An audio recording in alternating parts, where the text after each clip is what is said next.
Ada konspirasi busuk singkirkan Jokowi, angkat KMA. Dilansir dari siwot.com ditulis oleh Manuel Mawengkang. Wabah global pandemi COVID-19 yang menyerang seluruh dunia termasuk Indonesia bukan hanya menyerang kesehatan dan imunitas tubuh saja, namun wabah ini mulai dipakai oleh para politikus bajingan untuk menjatuhkan Joko Widodo dan mengangkat wakilnya untuk menjadi presiden. Kita tahu bahwa di dalam Pilpres 2019 silam ada banyak sekali hal-hal dan political bargain yang terpaksa dilakukan untuk menyelamatkan Indonesia dari tangan orang yang nggak bisa mengendalikan emosinya dan lebih berpotensi ditumbangkan untuk kemudian ganti sistem negara dari Pancasila menjadi yang lain. Alhasil, Jokowi pun harus menempuh jalan ninja yang sangat berat untuk memenangkan Pilpres yang penuh politisi sara. Seperti yang terjadi di Jakarta, dia harus mengambil calon wakil yang mau tidak mau merupakan bagian integral dari politisi sara saat Pilgub 2016 sampai dengan 2017 di DKI. Ketidaksukaan saya terhadap pilihan pendamping Capres nomor urut 1, yakni Joko Widodo, saat ini mulai terbukti. Saya mendapatkan kabar dan informan terpercaya bahwa Jokowi saat ini sedang dipojokkan dan dibuat tersendiri. Banyak sekali orang-orang saling tumpang tindih untuk menekan presiden kita. Dapat dikatakan dengan sangat jelas bahwa penanganan COVID-19 di Indonesia masih jauh dari kata baik. Sebenarnya, Indonesia masih bisa lebih bagus dan lebih cemerlang dalam penanggulangan COVID-19. Apa yang membuat penanganan COVID-19 di Indonesia masih jauh dari sempurna? Suara-suara sumbang dari oposisi dan politisi di balik layar. Apakah AHY orangnya? Dia mah hanya stiker yang sengaja diletakkan di depan untuk disliding oleh Denny Siregar. Ada yang lebih berbahaya ketimbang AHY.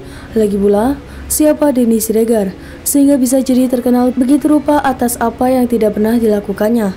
Lalu, si Abbas, dia sudah hancurlah masa depannya. Saat ini dia hanya pasrah jadi boneka dari konspirasi oligarki politik dari JK. JK sedang memajukan Abbas untuk mempersiapkan yang lain. Begini loh, dalam politik yang harus dipahami adalah arus bawahnya. Arus bawah itu dimainkan oleh orang-orang yang tidak terlihat. Yang namanya arus bawah, dari permukaan mereka tidak terlihat. Mereka main di bawah, seperti lempeng bumi yang ada di dasar lautan, yang jika bergeser sedikit saja bisa menyebabkan tsunami. Kalau mau dikata, saya adalah orang yang beruntung diperlihatkan oleh seseorang senior saya dalam dunia politik. Sebut saja dia Pak RH. Beliau mengatakan bahwa ada konspirasi oligarki politik yang ingin Jokowi jatuh. Seperti Pilpres 2000 silam, Jokowi ditinggal oleh partai-partai pendukungnya. Bahkan ketua tim kampanye nasional Jokowi juga mendapat kritikan keras dari seorang penulis senior bernama Kajidau El Kayani dengan sangat elegan SOS Pak Erik. Kira-kira begitu tulisannya. Partai pendukung sibuk mengamankan kursi masing-masing. Kampanye bukan untuk Presiden Jokowi, bergerak baru last minute. Itu pun untuk sekedar mencari panggung, karena suara rakyat tak terbendung untuk tidak membiarkan Jokowi sendirian. Dan mereka dapat panggung itu. Partai-partai kecil dapat kursi di DPR RI. Yang gagal adalah PSI, Perindo, dan PKPI. Bahkan dalam keadaan segenting ini saja, visi presiden tidak dapat dikerjakan secara sungguh-sungguh. Bahkan oleh para menterinya dan staf khususnya. Menteri-menteri Jokowi sekarang lembek, gak kayak dulu, solid, kompak, dan luar biasa. Sekarang mereka bergerak masing-masing sesuai agenda parpol masing-masing. Loyalitas terhadap presiden dari menteri berlatar belakang partai sangat rendah. Visi presiden tidak dijalankan. Konspirasi oligarki politik bahkan dikerjakan dalam jajaran kementerian. Lihat ekspor benih lobster yang disahkan di tengah global pandemi COVID-19 ini. Itu visi presiden atau visi partai? Lihat saja menteri-menteri berlatar belakang parpol yang ada di Kementerian Informatika hanya kasih laporan hoak, tapi nggak pernah ada penanggulangannya.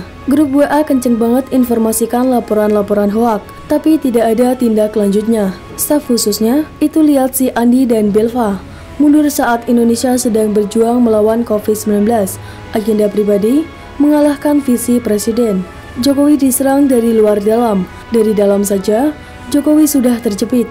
Orang baik ini memang menjadi minoritas bahkan di lingkaran AI sekalipun. Istana pun jadi tempat yang tidak aman bagi dirinya. Dari dalam saja ditekan, bagaimana dari luar? Arus bawah yang dikerjakan oposisi jauh lebih mengerikan ketimbang apa yang dikerjakan AHY dalam mengeksploitasi anaknya sendiri. Itu mah permainan kasar. Politik oposisi nggak sebego itu. Konspirasi oligarki dari oposisi jauh lebih halus. Oposisi itu bisa menempatkan orang-orang kepercayaan Jokowi di sebelah Jokowi untuk kemudian mengerus-ngerus dan mengaruk-ngaruk Jokowi. Ini yang namanya konspirasi yang sesungguhnya, bukan sekedar yang dikoar-koarkan jaring.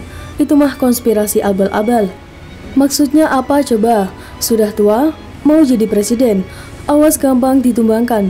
Bahaya sekali apalagi didukung oleh mantan ketua legislatif di Indonesia lewat cuitannya yang berkode jelas itu. Simak cuitan di bawah ini. Oleh Fahri Hamzah yang menuliskan cuitannya, "Apa kabar Pak Kiai? Semoga selalu sehat.